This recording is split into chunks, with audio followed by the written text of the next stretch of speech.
A horas de su asunción, el 2 de enero, el mandatario trasladó toda la problemática vinculada al reclamo de tierras indígenas al Ministerio de Agricultura. Desde enero hasta hoy, el gobierno dio licencia para que aterricen 262 nuevos pesticidas. Al mismo tiempo, Bolsonaro atacó al Fondo Amazonía, creado durante la época de Lula para promover políticas de protección a esta región, y recortó el presupuesto del FUNAI, encargado de la atención a la población indígena. Organizaciones ecologistas calculan que en los últimos 50 años, 20% de la Amazonía ha sido destruido, proceso que se ha acelerado con la llegada de Bolsonaro, decidido a abrir la región a empresas privadas en minería, turismo y agricultura, especialmente soja y palma.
Es brennt immer in den Monaten von August bis Ende Oktober.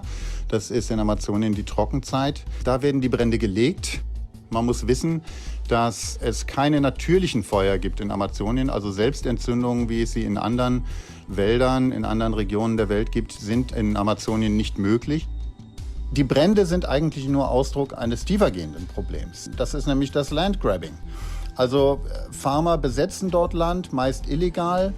Dann gehen sie dorthin mit großen Traktoren, mit riesigen Eisenketten und roden erstmal die Bäume, lassen die dann dort monatelang liegen oder ein paar Wochen liegen, bis das erstmal angetrocknet ist, und dann legen sie Feuer. Das geht eben in der Trockenzeit besser, und anschließend wird das abgebrannte Land verseucht mit Grassamen und dann werden die Rinder draufgetrieben. Die Endabnehmer profitieren natürlich davon, weil es dadurch mehr Rindfleisch gibt, was auf den Markt kommt. Woher das kommt, ist schwer zu kontrollieren am Ende. Das geht häufig oder zum großen Teil in den Export und eben auch sehr viel nach Deutschland und nach Europa im Allgemeinen. Das ist sehr, sehr häufig illegal. Immer mehr finden diese Rodungen und diese Brände statt in Schutzgebieten, die bisher weitgehend verschont geblieben waren. Ja, also das, was legal bewirtschaftet werden konnte, das hat man jahrzehntelang ausgenutzt. Bolsonaro hat schon vor Amtsantritt die Farmer geradezu ermutigt, Schutzgebiete zu verletzen und da reinzugehen. Er hat gesagt, das sind alles sozusagen nicht gehobene Schätze. Amazonien muss erschlossen werden. Also der Umweltminister Ricardo Salles ist ein Mann der Agrolobby. Der hat überhaupt kein Interesse daran, die Umwelt zu schützen. Der hat ein ausschließliches Interesse daran, die Farmer mit zusätzlichen Einkommen zu versorgen, sozusagen. Bolsonaro will sich der Indigenen entledigen. Das hat er ziemlich deutlich auch vielfach gesagt, auch schon im Wahlkampf. Bolsonaro, ja, man muss das so klar sagen, er hasst die Indigenen. Sie sind ihm in seinen Augen ein Hindernis für den Fortschritt. Und sein Fortschrittsbild ist halt ein sehr koloniales. Das heißt, Bodenschätze ausbeuten und Holz verkaufen und Rinder drauf, und dann verdienen alle gutes Geld. Die Indigenen stehen unter enormem Druck. Sie werden angegriffen, sie werden erschossen, sie werden vertrieben. Neben den Bränden hat man natürlich auch das Problem jetzt wieder der Goldschürfer, die auch regelrecht ermuntert werden, in indigene Schutzgebiete vorzudringen und dort nach Gold zu schürfen. Das ist die nächste Katastrophe. Da wird dann wieder ganz viel Quecksilber produziert, was dann die Bevölkerung vergiftet, weil man es nicht abbauen kann. Das ist eine Katastrophe mit Ansage. Der Feuerring, der schließt sich ja von Süden her immer weiter um Amazonien rum. Erst holt man das Holz raus, dann brennt man das, was übrig ist, ab. Dann kommen die Rinder. Und wenn also das Gras für die Rinder sozusagen nicht mehr wächst, dann kommt das Soja hinterher mit sehr viel Chemie, häufig aus deutscher Produktion. Bayer macht wunderbare Geschäfte in Brasilien. Monsanto war schon immer ganz groß dort. Und ja, und dann kommt das Soja, und das Soja, das wird dann unter anderem in die EU exportiert. Innerhalb der EU sind wir Deutschen größter Einzelabnehmer für brasilianisches Soja, was fast immer genmanipuliertes Soja ist.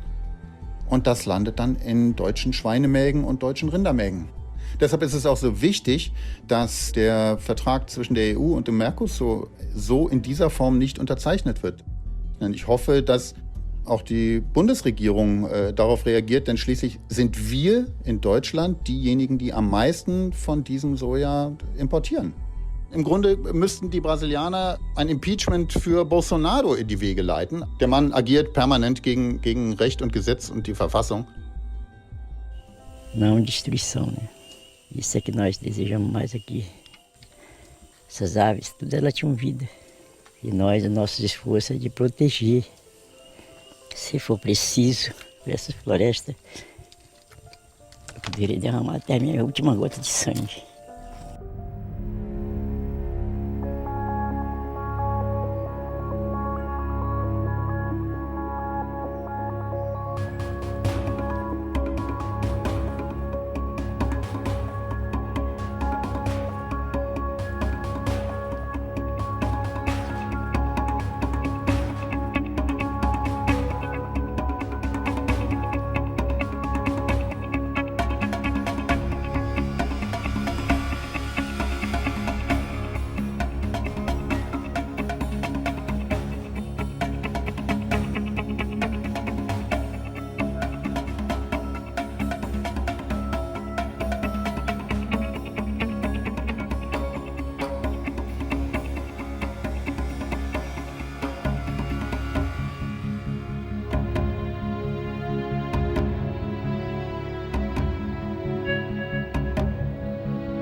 Bolsonaro entregó a los estados imperialistas una oportunidad de oro, la oportunidad para volver a poner sobre la mesa el tema de la internacionalización de la Amazonía.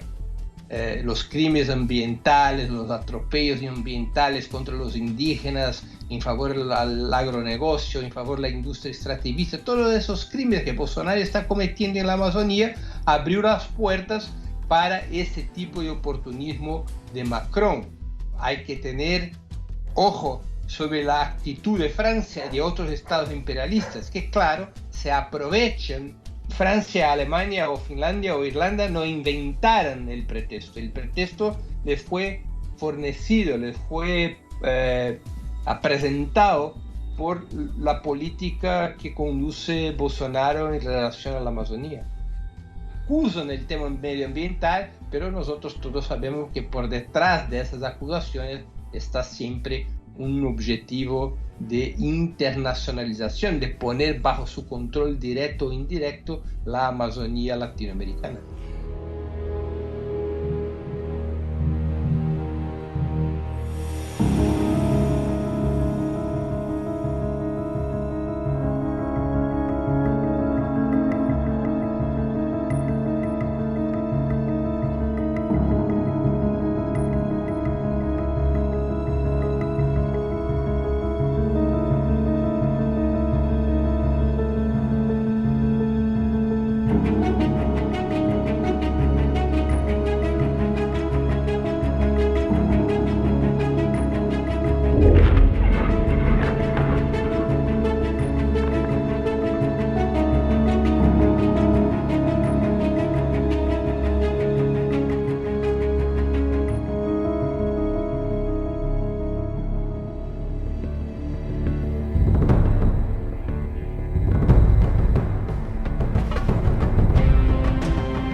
Bereits mit 15 Jahren gehörte der junge Joshua Wong zu einer Gruppe von Schüleraktivisten, die in Hongkong gegen die Beeinflussung der Lehrpläne durch die chinesische Regierung demonstrierten. 2 Jahre später, im Jahre 2014, wurde Wong Symbol der aufkeimenden lokalen Protestbewegung, die bei den Umbrella-Protesten gegen den chinesischen Einfluss demonstrierten. Vor allem westliche Medien machten den schüchtern aussehenden 17-Jährigen zum Gesicht der Protestbewegung. Spätestens 2015 begann die Karriere des westlichen Einflussagenten Wong. Nachdem Wong vom Time Magazine zum einflussreichsten Teenager des Jahres 2014 ernannt wurde, wurde Wong nun auch offiziell in Washington und den mit der US-Regierung assoziierten Thinktanks und Vorfeldorganisationen herumgereicht. Im Jahr nach den Protesten traf er unter anderem die Sprecherin des Repräsentantenhauses Nancy Pelosi, den Falken Tom Cotton und erstmals auch eine besondere Person, bei der er offenbar seitdem ein- und ausgeht. den republikanischen Senator und Präsidentschaftskandidaten Marco Rubio. Rubio ist kein Unbekannter. Er ist ein bekennender Anhänger der neokonservativen Falken und war schon der Strippenzieher beim gescheiterten Putsch in Venezuela. Im November 2016 warnte bereits die ganz sicher nicht als Peking nahe geltende South China Morning Post vor der Vereinnahmung Wongs durch die ultrakonservativen Eliten der USA und insbesondere vor Wongs Verbindung zu Rubio. Wong ist also beileibe kein unbeschriebenes Blatt und genau die Sorte Freiheitskämpfer, die in den transatlantischen Kreisen des Wertewestens so beliebt ist.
The Hong Kong rioters have gone so far as to produce and disseminate a veritable urban warfare manual describing in detail the division of labour between the close combat fighters, ranged weapon fighters, as well as various support roles.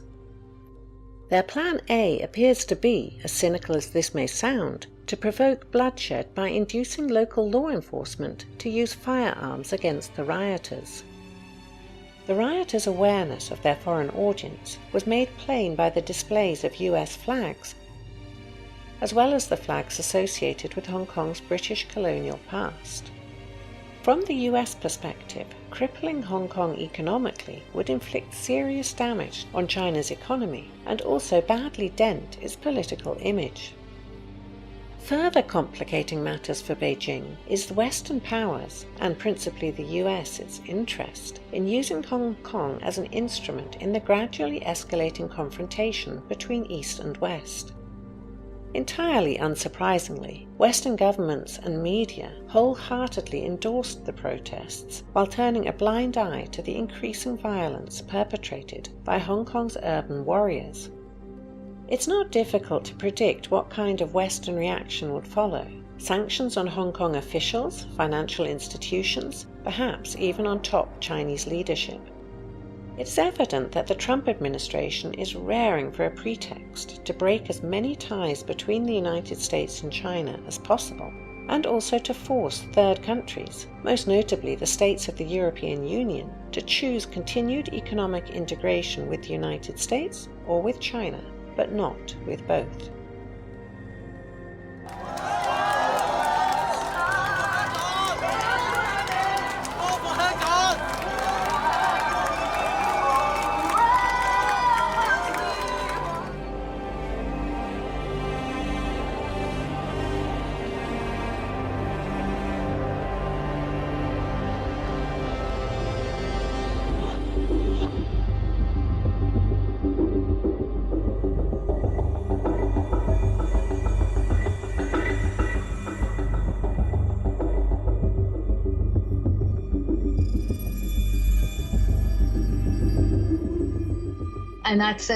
Hier sieht man, wer Joshua Wong und alle diese Demonstranten wirklich sind, wenn sie US-Flaggen tragen oder britische Flaggen, koloniale Flaggen. Sie wollen eine Intervention der Vereinigten Staaten gegen China, nicht nur in Hongkong. Sie wollen Gesetze, die zu einem Handelskrieg gegen China beitragen, und sie wollen einen harten Handelskrieg. Sie sind da die echten Fürsprecher. Ich denke, es handelt sich nicht um eine legitime Bewegung, denn sie sind extrem gut finanziert und auch organisiert und sie stehen nicht hinter den wirklichen Bedürfnissen der Menschen in Hongkong für eine Zukunft und für ein besseres Leben. Stattdessen wollen sie Hass erzeugen.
The United States has a strong military presence in the Persian Gulf. They have many naval ships. They have many bases. Western countries have bases.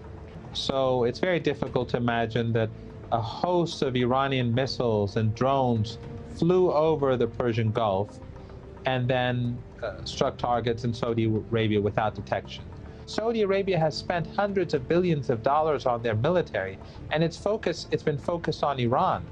So all of their installations are alongside the Persian Gulf region and directed towards any potential so-called Iranian threat. So how could such a thing be that the Iranians would carry out such a massive strike, yet no one in the American or Saudi military is able to detect it?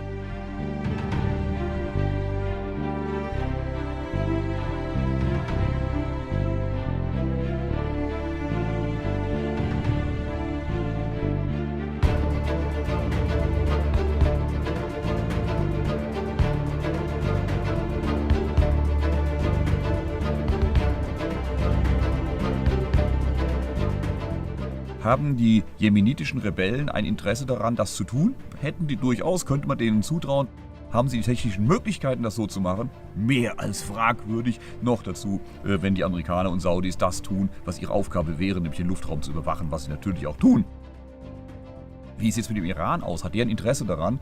Nun, zornig sind die allemal, aber sind die so wahnsinnig, jetzt zu sagen, hey, bitte greift uns an, attackiert uns, führt einen Krieg gegen uns? Und zwar möglichst, solange wir noch nicht so weit hochgerüstet sind, was die Kerntechnologie angeht. Nicht so sehr wahrscheinlich. Bleibt die Frage, ja, wer kann es denn sonst noch gewesen sein? Die Frage müssen wir uns stellen, beantworten kann ich sie Ihnen auch nicht. Wenn es zu einem Ölkrieg kommt zwischen Iran und Saudi-Arabien, möglicherweise mit einer Schließung der Straße von Hormuz, dann sehen wir dreistellige Ölpreise. Dann lohnt sich auch amerikanisches Frackingöl. Dann lohnt sich das auch für alle, die außerhalb dieser Straße von Hormuz sind, ihr Öl loszuwerden. Also, das wirft mehr Fragen auf als Antworten, würde ich sagen.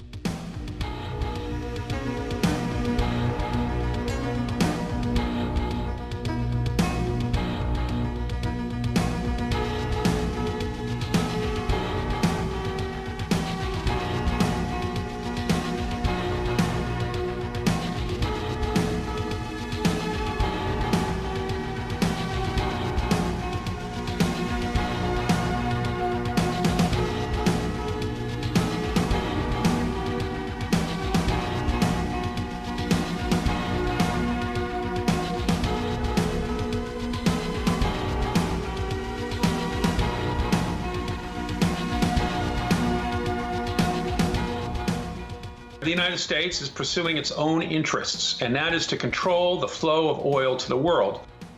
And that means providing oil to its friends and denying oil to its enemies.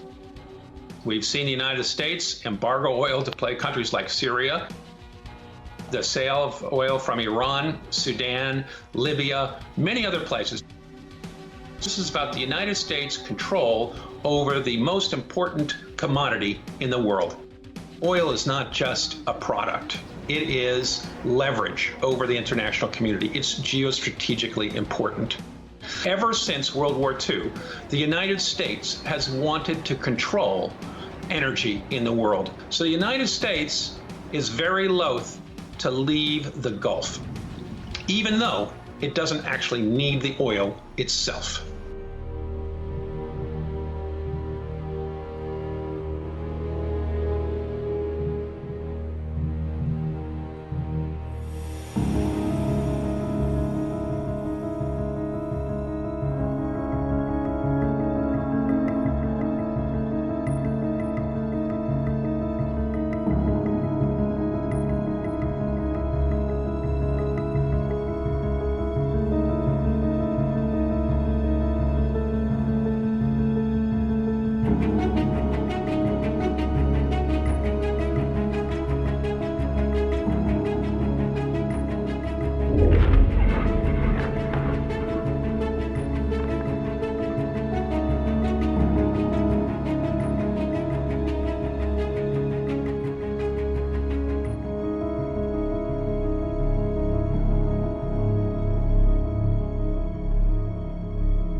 Votar en Navidad y acompañado del Belén, hecho. Hacer campaña en Semana Santa y al volver de vacaciones, ir a votar también. Por si quieren pruebas de que lo poco agrada y lo mucho enfada, es qué opina la calle ante otras elecciones. Venga, por Dios, los políticos. Pues sí, otra campaña se acerca y aunque la tragedia va por barrios, menos mal que con humor en las redes. Que los españoles gritan ante el desastre está claro. Rozamos el ridículo. Elecciones en noviembre, elecciones en noviembre. ¿Qué? ¿Otra vez? ¡Qué estúpido país! España necesita estabilidad, moderación y un gobierno progresista. Eso... En fin, no se lo tomen tan a pecho, respiren, cuenten hasta 10. Para todo el pueblo español, elecciones.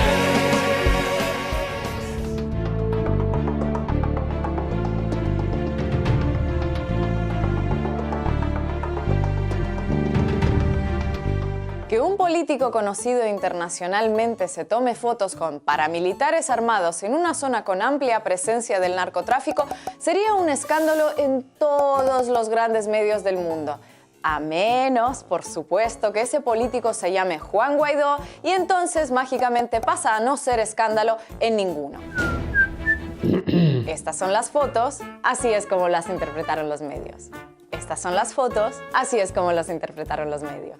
Las incómodas fotos, las polémicas instantáneas, las controversiales imágenes. Nada de indignantes, escandalosas o por lo menos perturbadoras aunque sea. Nada, todo normal, comprensible, justificable. Los intentos de algunos por ocultar ciertos detalles reveladores, como por ejemplo la pistola que llevaba uno de los paramilitares en su cinturón, requirieron meterle zoom y recorte a las fotos, aunque fuera a costa de que salieran más pixeladas que un mosaico romano. Tranquilo, presidente. Usted siga así, sacándose fotos con todo el mundo, que algún buen recuerdo tendrá que quedarle para cuando concluya su presidencia imaginaria.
Suicide is very, very common in prison, but this particular facility has only had one suicide over the past 40 years.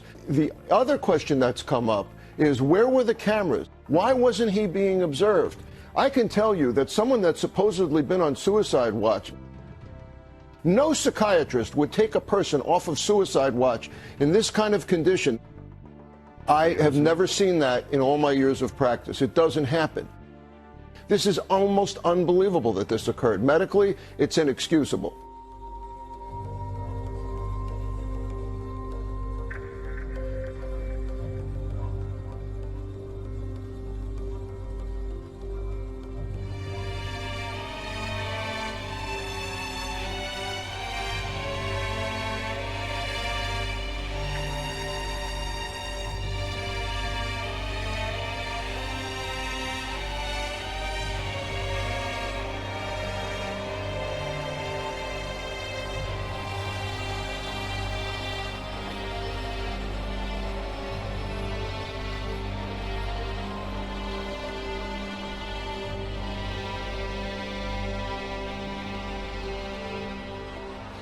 Attending exclusive parties, buying private islands, and living in lavish overseas mansions. This was the life of Jeffrey Epstein in the late 90s. Epstein once described himself as a collector of famous friends. Donald Trump reportedly attended several of those parties. This video shows them together at Trump's Mar-a-Lago resort in 1992. Trump told a New York Magazine journalist Epstein was a terrific guy, that he likes beautiful women as much as I do, and many of them are on the younger side. But he gave a less glowing appraisal just last month. I was not a fan of Jeffrey Epstein. I didn't want anything to do with him. That was many, many years ago. A previous US president appears to have had a closer connection. Epstein attended several fundraising dinners for Bill Clinton. A Washington Post examination of flight logs revealed Bill Clinton took 27 flights on Epstein's private plane. While making millions and mingling with the powerful, Jeffrey Epstein was also preying on the vulnerable. His depraved activities, confirmed and alleged, first came to light in 2008 in Florida. Investigators identified at least 40 alleged victims, among them Virginia Roberts Giuffre. Mrs. Giuffre claims she was lent out to prominent figures, including the man pictured with his hand on her 17-year-old waist in 2001. Prince Andrew, the Queen's second son, had a relationship with Jeffrey Epstein which spanned decades. Prince Andrew later said he stayed at Epstein's homes several times, and flight records show the prince travelled on Epstein's private plane in 1999. In 2008, Epstein was behind bars, convicted for soliciting sex with a minor, but given a dubiously lenient sentence of just 18 months.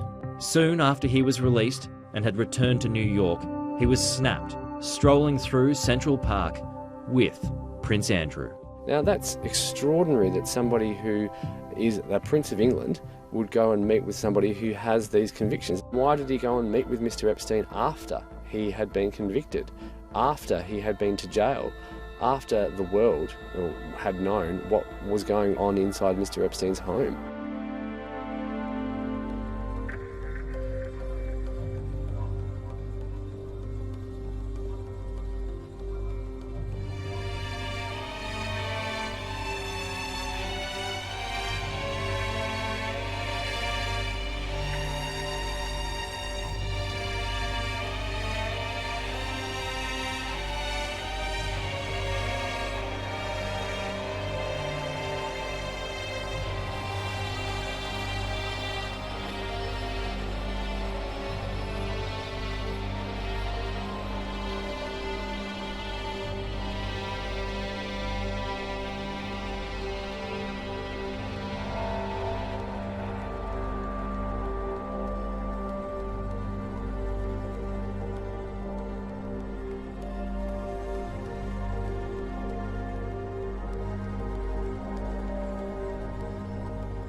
What really happened at Epstein's Island? There's one person who knows all those answers. Her name is Ghislaine Maxwell. Known for her role as Epstein's sidekick and procurer for his underage sex trafficking and blackmail operation. Her father, Robert Maxwell, was a British media magnate with ties to intelligence agencies such as Mossad and MI6. Ghislaine moved to New York City and promptly became a fixture among Manhattan high society. The number of celebrities, business moguls, and world leaders this woman has been photographed with is troubling to say the least. Epstein financed her lifestyle while she not only managed his household, but helped procure and arrange children for his empire. According to a Vanity Fair source, Ghislaine actually bragged about their blackmail scheme, saying that the entire island was bugged with surveillance equipment, and that she and Epstein were videotaping everyone for blackmail. Ghislaine obtained her helicopter license, and Epstein bought her a $4 million luxury helicopter.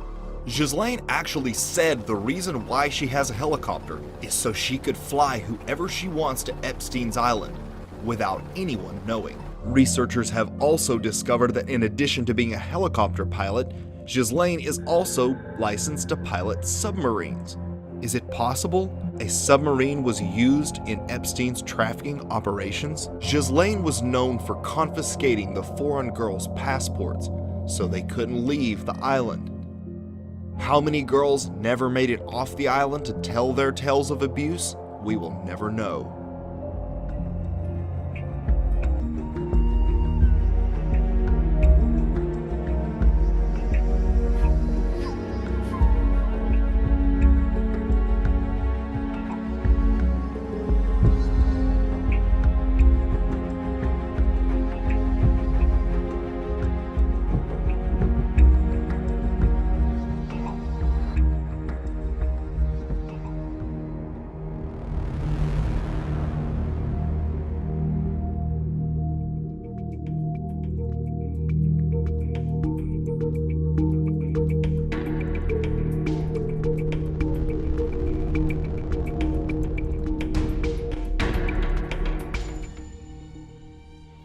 If you look at the people close to Jeffrey Epstein, there's several figures that were very close to him that stand out. These include people like Ehud Barak, former Prime Minister of Israel. They were introduced by Shimon Peres, showing that Epstein socialized among these political players. And also Jeffrey Epstein had previously worked for Adnan Khashoggi. Adnan Khashoggi was involved in the Iran-Contra scandal and was known to be on the Mossad payroll at that time. Beyond that, we have Ghislaine Maxwell, who, by all accounts, was the person closest to Epstein and most involved in his affairs. Her father, Robert Maxwell, was alleged to be a Mossad operative, or at least linked to the Mossad. The ties to the Mega group are really clear. And, they're often front people for oligarchs, in terms of like the structure and hierarchy of how things really work. There's people above them. And I think, honestly, the Mega group is an example of that. So frankly, I think this is a network, really. I don't think Epstein was an isolated case. He wasn't just doing this to satisfy his own twisted appetites, as it were. He was doing this for power, and he admitted as much, and he also admitted, as did Ghislaine Maxwell, that they were acquiring dirt on powerful people. If it's ties to intelligence, and you look at the history of these type of operations and the people that surrounded Jeffrey Epstein, to me, it appears to be this network involving organized crime, the CIA, and elements of the Mossad. But of course, the reason that we're talking about intelligence agencies at all is the fact that the alleged reason the sweetheart deal was reached, and it has never been really talked about by anyone in the government, that Epstein was linked to intelligence, and that's why he had evaded justice for so long. Where Epstein is supposed to have acquired his money is much more of a mystery. He was supposed to have been involved in Wall Street and trading, but after all these charges came out, a lot of people on Wall Street said they'd never heard of his firm. And of course, the townhouse and all of that was given to Epstein by Leslie Wexner. Wexner originally bought this house in 1989, and he never lived in it. But after he bought it, he spent millions of dollars decorating and refurbishing the home that was later occupied by Jeffrey Epstein. And one of the things that Wexner put in this house was a rather odd bathroom that visitors described as a James Bond-like bathroom, because it was lined with lead, assumably to prevent electronic surveillance.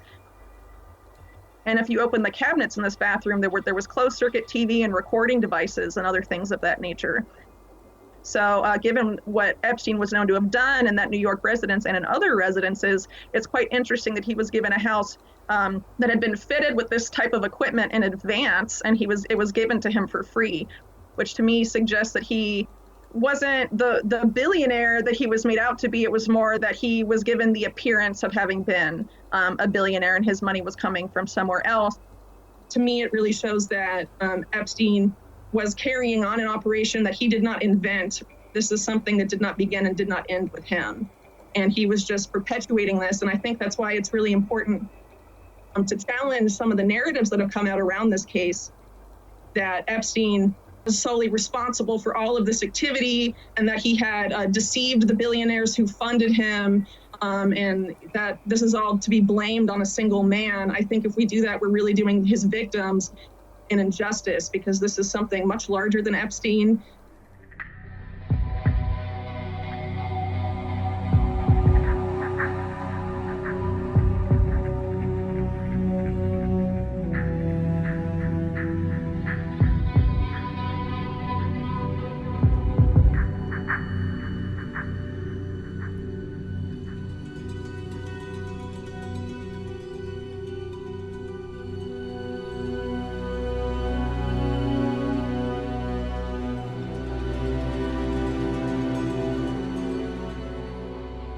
What we're looking at with Epstein are gateways to a global cesspit of paedophilia and also Satanism.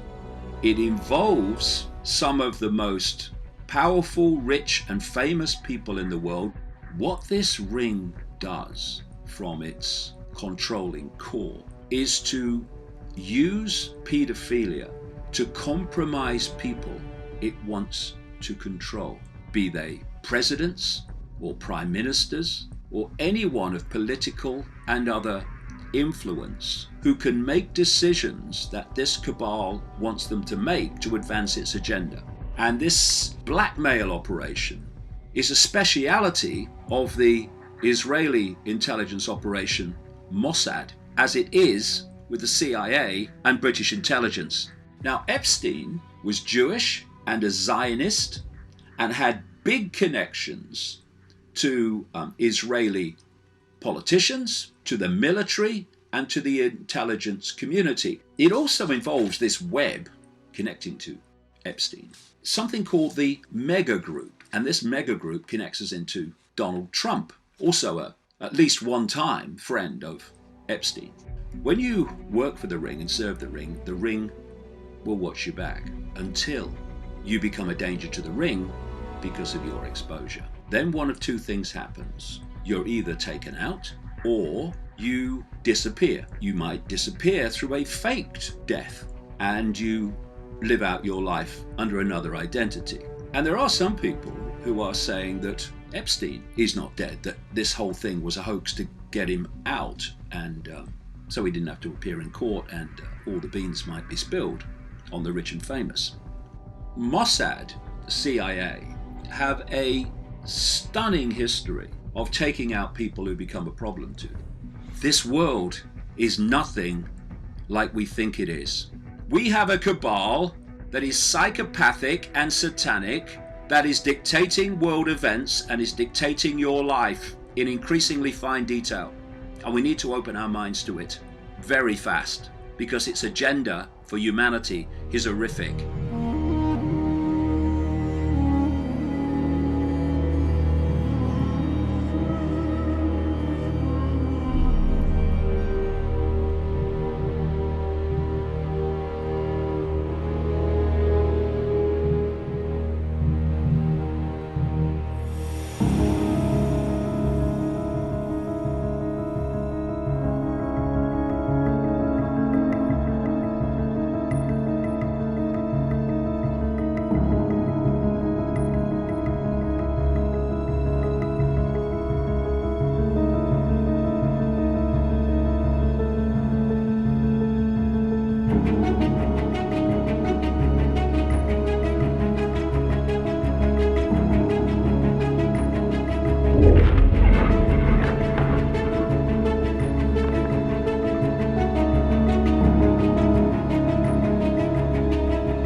Un objeto volador no identificado sale del cráter y se aleja lentamente.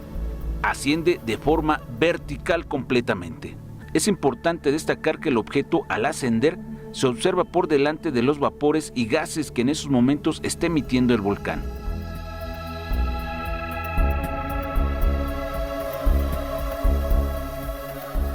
Fue captado un video que expone la presencia de 6 objetos voladores no identificados que se mantenían estáticos sobre el horizonte en la campiña inglesa, el lugar donde desde hace décadas se reporta la presencia de extraordinarias formaciones en los campos de cultivo.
healers.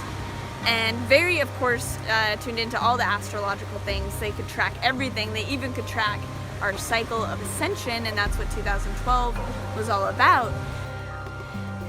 Now that has passed, but we still are going through, there's a little give and take of a few years where we're still going through this cycle. Now the most important part for me right now with the Mayans is the energy of the Mayan inner earth group. The Mayan civilization was huge, millions and millions of people. And that's where the Mayan inner earth group came from, so they actually went inner earth. When they left, it got messy. So that's where the sacrifice came in, where they're like, we must sacrifice to the gods, to the heavens, to have these powers, to have, it rain every year, to have all these different things happen. But it was skewed and went into the dark. So it was that's where the dark magic, the sacrifice came from, was actually these Mayans leaving.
Every ancient culture shares legends about interactions with subterranean races, no matter which continent they originate from.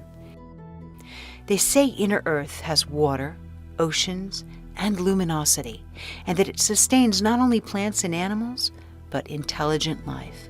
According to Tibetans, Shambhala is a physical place, but one that also has an ethereal nature, given its location inside this holistic, evolving planet. True Buddhists fervently believe in this subterranean empire, which they say has millions of inhabitants and many cities, including the capital, Shambhala, where a supreme ruler dwells. They believe that they've been there for thousands of years, sheltering humanity since the terrestrial cataclysms. Earth is a spherical, spacious planetary body with enormous, continent-sized caverns deep within it, and large entrances miles across at the North and South Pole. NASA's images and videos of the poles are rare. They're hard to find. But when they are revealed, they often have cloud cover, ice cover, or questionable anomalies, like simply being blotted out. Stranger still, no planes or satellites are permitted to come within a certain distance of the poles. Well, in November 1968, a satellite photo of the North Pole was released. It showed a large polar opening in absence of cloud cover. Satellite images since then, showing serious anomalies, do raise questions, particularly the one from Russian space station Mir in 1987, showing light emanating in a very mysterious fashion. And then there are other NASA images of the planets: Venus, Jupiter, the various moons, all showing strange qualities or blotted out poles. Why do these images from space consistently have their poles concealed? Like this blotted one of Jupiter, where you can actually see light emanating from the center. No investigation of inner Earth is complete without the unique story relayed by the pioneering American aviator Admiral Richard Byrd Jr., one of the most highly decorated officers in military history, who led numerous expeditions to both poles. He fought for the Allies in both world wars and led 2 huge military expeditions to Antarctica following World War II. He called it the land of everlasting mystery and a vast new territory not on any map. He said it was an area as big as the U.S., never seen by a human being. He said that he traveled 1,700 miles on this journey. And he was so surprised when ice below gave way to lush green forests, lakes, rivers, and mountains. He noted that everything had unique and inexplicable color. And suddenly he realized in shock that there were some kind of space vehicles flying beside him. They escorted him, and he saw an entire city and was safely landed despite the fact he had no control over his plane. Once there, he was graciously greeted by civilians, and they called this place Agartha. He and his crew were then taken to meet what they were told was the ruler of Agartha. They were told they'd been allowed to enter, despite these invisible barriers, because of his high moral and ethical character. The ruler went on to say that ever since the U.S. had dropped atomic bombs on Hiroshima and Nagasaki, their race had been very concerned for human safety and the survival of the planet. And Byrd was asked to share this message and warning to civilization. In closing, Byrd said he briefed the Pentagon of his message, was interviewed intently by top security forces and a medical team, and ordered to remain silent in regard to all that he learned on behalf of humanity. 10 years later, he wrote a final entry. I must state that I have faithfully kept this matter secret, as directed all these years. I've done my duty towards the monstrous military-industrial complex, and those who are of darkness shall fall in its light. For I have seen that land beyond the pole, that center of the great unknown.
When I was in school, I was taught the brain is the master organ in the body, and of course the brain's important.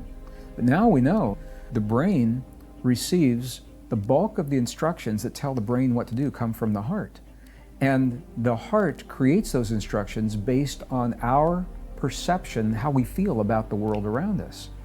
When we have a sense of well-being and we feel safe, we send one set of signals. When we feel threatened or we're constantly being vigilant of the world, that's a very, very different chemistry that we're sending, and we do it instinctively. There are techniques that allow us to very consciously harmonize the heart and the brain when we choose to do that. And when we do that, it opens the door to tremendous potentials, including super learning, super memory, longevity enzymes are awakened.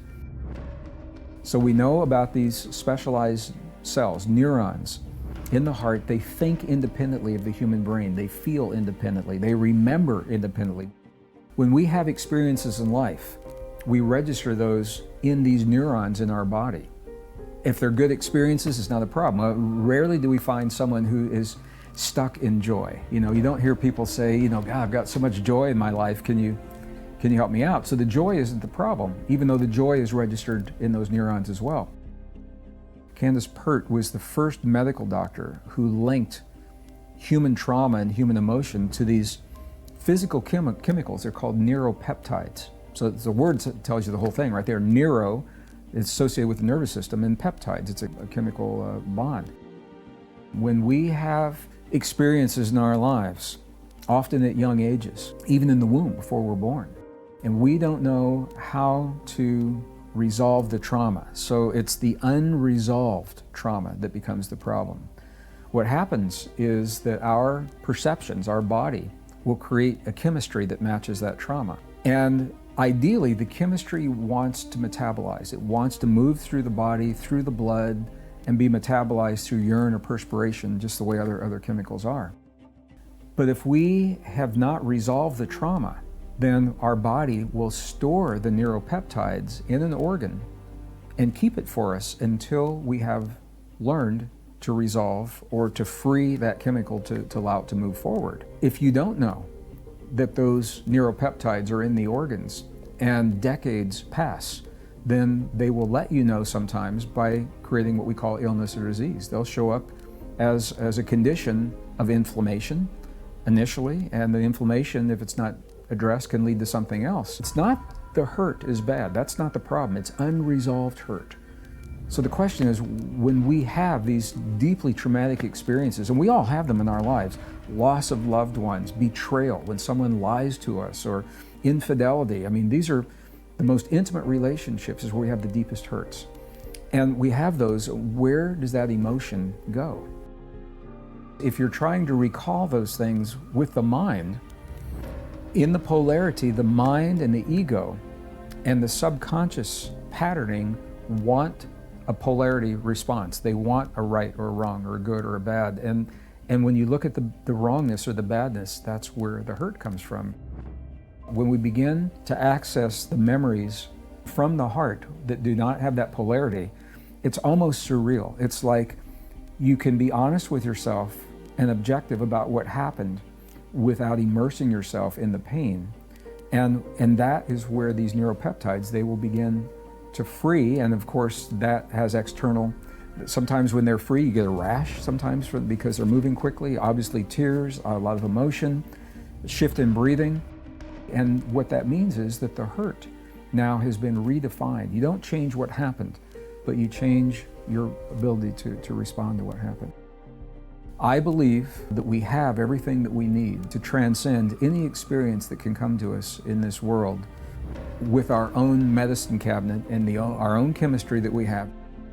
And when an individual is able to access this part of themselves and awaken this, and then heal what they've thought was their deepest hurt from something that's already within them, the level of confidence, the level of mastery, the level of self-esteem, knowing that you can do that, it changes the way you look at the world.